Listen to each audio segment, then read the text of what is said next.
Hi friends, welcome to our channel. ఎంతో టేస్టీగా ఉండే పన్నీర్ ఫ్రైని చాలా సింపుల్గా ఏ విధంగా తయారు చేసుకోవాలో ఇప్పుడు చూసేద్దాం.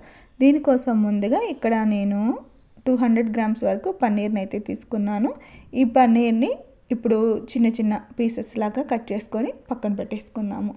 ఇప్పుడు ఒక మిక్సింగ్ బౌల్ తీసుకొని అందులో టేస్ట్కి తగ్గట్టుగా సాల్ట్, కొంచెం కారం, పసుపు, అల్లం వెల్లుల్లి పేస్ట్, జీలకర్ర పొడి, ధనియా పౌడర్, అలాగే గరం మసాలాని వేసుకుందాము.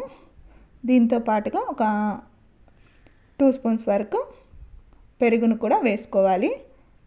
ఇప్పుడు దీన్ని అంతటిని ఒకసారి బాగా కలుపుకొని మనం ముందుగా రెడీ చేసుకున్న పన్నీర్ పీసెస్ని కూడా యాడ్ చేసుకోవాలి.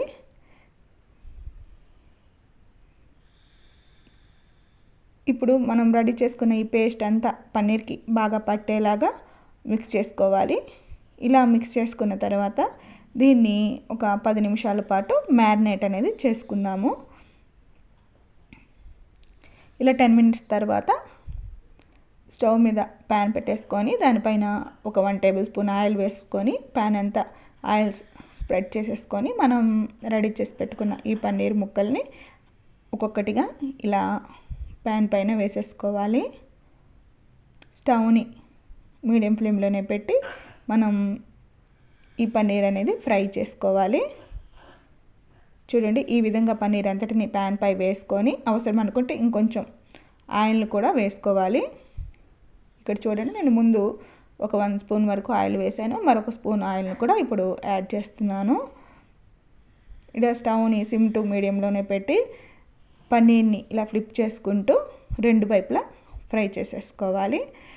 ఇది మనం చాలా సింపుల్గా త్వరగా రెడీ చేసేసుకోవచ్చండి. చూడండి, పన్నీర్ అంతటిని ఈ విధంగా 2 వైపులా ఫ్రై చేసేసుకుంటే మనకి ఎంతో రుచిగా ఉండే పన్నీర్ ఫ్రై అనేది రెడీ అయిపోతుంది. మీరు కూడా ఒకసారి ట్రై చేయండి. ఇక ఈ వీడియో కనుక మీకు నచ్చినట్లయితే please like, share and subscribe to our channel. Thank you for watching.